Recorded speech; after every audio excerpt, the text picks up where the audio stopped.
Chers amis, nous voici donc arrivés à Lourdes après ce voyage d'une journée dans nos autocars. J'étais heureux d'être avec vous sur la route et heureux tout particulièrement de participer pour la première fois à ce pèlerinage des jeunes Varois à Lourdes. Je mesure la richesse et la force, la vigueur de cet événement pour vous, mais aussi pour toute l'Église diocésaine de Fréjus-Toulon, pour tous ceux qui vous accompagnent, tous les adultes qui sont avec vous, les prêtres tout spécialement et les diacres, Monseigneur Ray et moi-même. Vous le savez sans doute, voilà presque une année maintenant que le pape François m'a demandé de venir rejoindre l'église de Fréjus-Toulon pour travailler avec Monseigneur Ray et porter avec lui la charge pastorale, vous guider sur le chemin de la vie, vous offrir la grâce de Dieu dans la célébration des sacrements et vous offrir le meilleur de nous-mêmes pour guider, pour gouverner l'Église diocésaine. Nous voici donc arrivés à Lourdes et nous entendons Jésus qui s'adresse à nous à travers ce dialogue entendu dans l'Évangile et la parabole que Jésus enseigne. Que nous dit Jésus à chacun alors que nous venons d'arriver avec nos sacs à dos, nos valises, et que nous avons à peine eu le temps de prendre possession de nos chambres? Jésus nous demande de ne pas vivre comme des fous, comme des insensés, c'est-à-dire comme si la vie n'avait pas de sens, ou comme s'il suffisait de chercher à gagner beaucoup de biens matériels et le confort de chaque jour et toutes sortes de richesses pour être heureux. Non, Jésus le dit dans la parabole, le maître dit à cet homme, non, tu es fou, et si on te reprend ta vie ce soir, tout ce que tu auras mis dans ton grenier, qui l'aura? Ça ne sert à rien d'amasser autant de richesses. Ce qui compte, c'est d'être riche en vue de Dieu. Alors ça tombe bien ce soir, car c'est bien la dynamique de notre pèlerinage. Nous avons quitté nos familles, notre petit confort personnel, la vie de chaque jour. J'ai même entendu dans l'autocar qu'il fallait se dépouiller de son smartphone. Ouh là là là là, que c'est difficile. Pourquoi? Pour que notre cœur soit libre, pour que notre cœur soit ouvert, afin d'accueillir ce que le Seigneur va nous donner, nous offrir pendant ces 4 jours de pèlerinage par l'intercession de Notre-Dame de Lourdes, la bienheureuse Vierge Marie. Finalement, nous sommes venus ici, non pas pour faire une promenade ou un beau voyage, mais nous sommes venus pour chercher ce que Dieu veut pour nous, pour notre bonheur. Nous sommes venus chercher ce que Dieu veut mettre, non pas dans le grenier à la maison ou dans notre coffre-fort, mais dans notre cœur,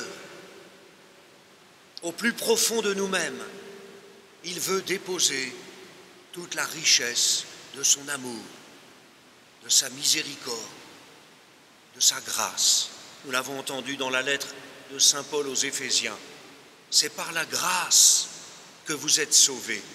C'est-à-dire, c'est par la vie que Dieu vous donne gratuitement que vous êtes sauvés.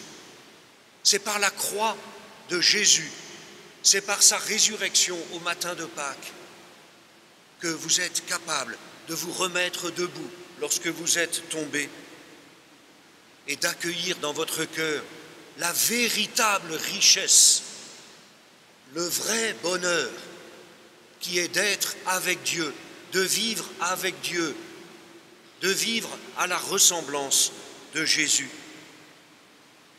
et de marcher ensemble vers la vie éternelle. Être riche en vue de Dieu, voilà ce qui compte. Alors nous pouvons nous souvenir de cette belle parole de saint François d'Assise qui nous expliquait avoir voulu épouser la pauvreté pour être riche de l'amour de Dieu, riche de Dieu. Sainte Bernadette ici, dont vous allez découvrir une fois encore la mission extraordinaire.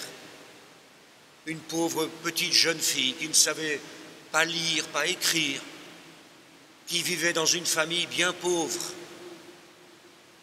mais son cœur était libre et ouvert pour accueillir le message que la Dame lui a confié pour toute l'humanité et donc pour nous aujourd'hui.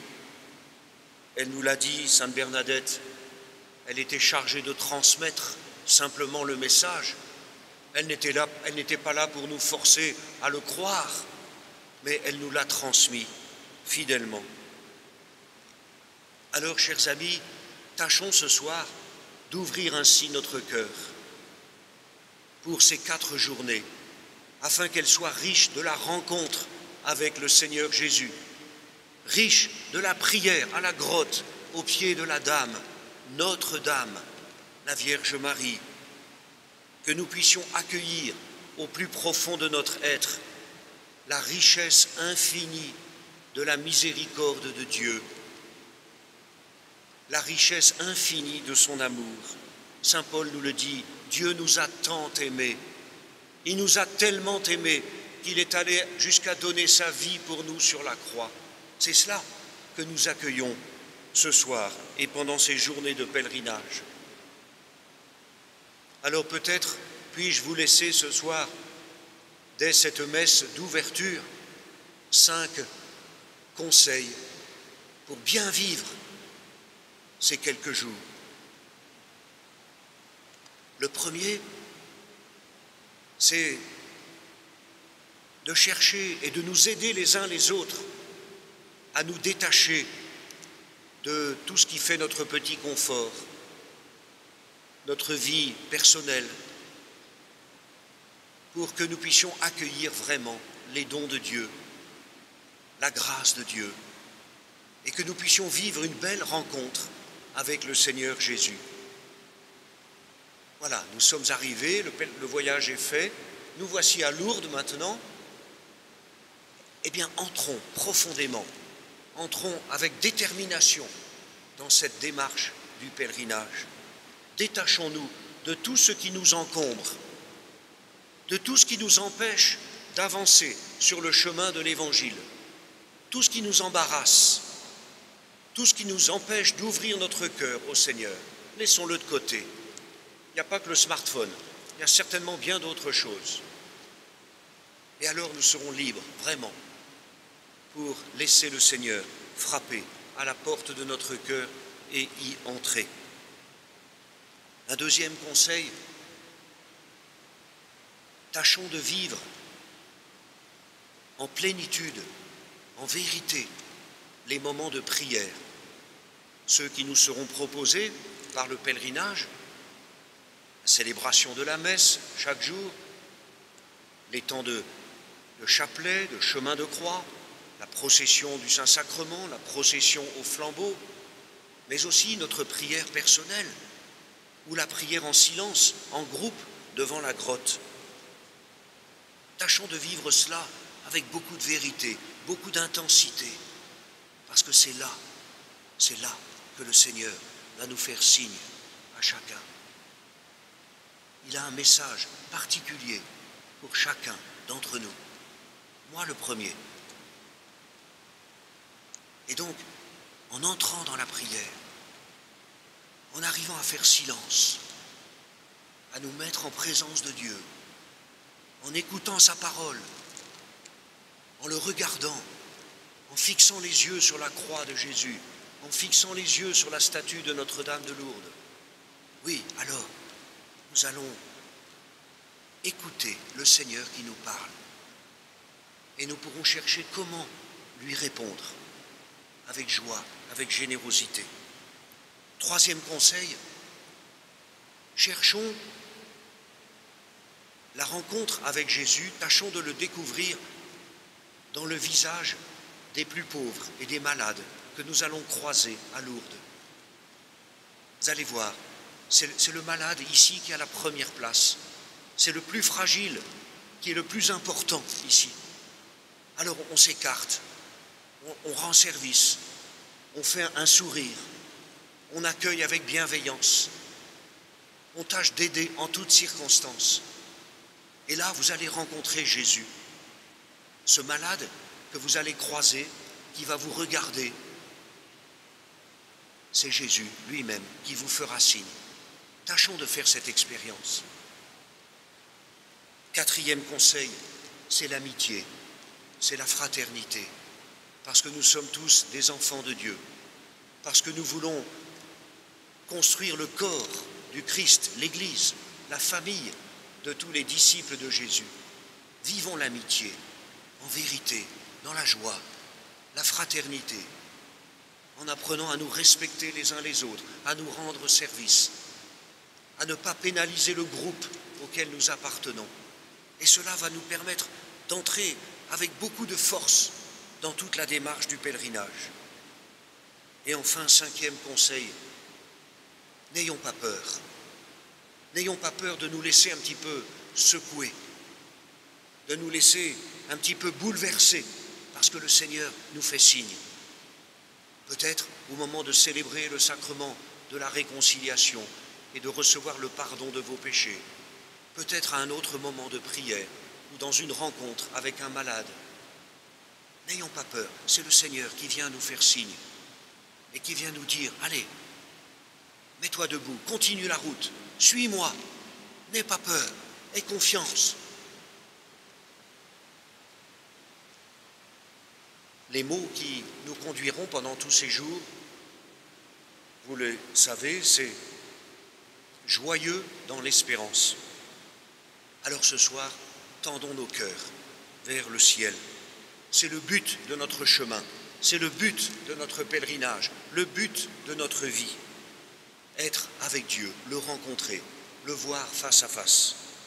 Alors laissons de côté toute la tristesse du monde, toute la violence, toute la méchanceté, tout ce qui n'est pas dans la belle ligne de l'Évangile, et accueillons la joie d'être aimé de Dieu, la joie de le connaître, la joie de savoir qu'il a donné sa vie pour nous, qu'il nous a aimés à ce point-là, qu'il est mort sur la croix par amour pour nous. Dans le sacrement de l'Eucharistie maintenant, c'est cela que nous vivons, c'est cela que nous célébrons. Nous allons offrir, présenter à Dieu notre vie avec le pain et le vin qui sont présentés à l'autel. Nous allons accueillir le Seigneur présent au milieu de nous, dans son corps et son sang, le pain et le vin consacrés. Et nous pourrons communier au corps du Christ, parce que c'est par la grâce de Dieu que nous sommes sauvés. Nous viendrons ici près de l'autel pour nous nourrir de cette grâce, de cet amour infini de Dieu.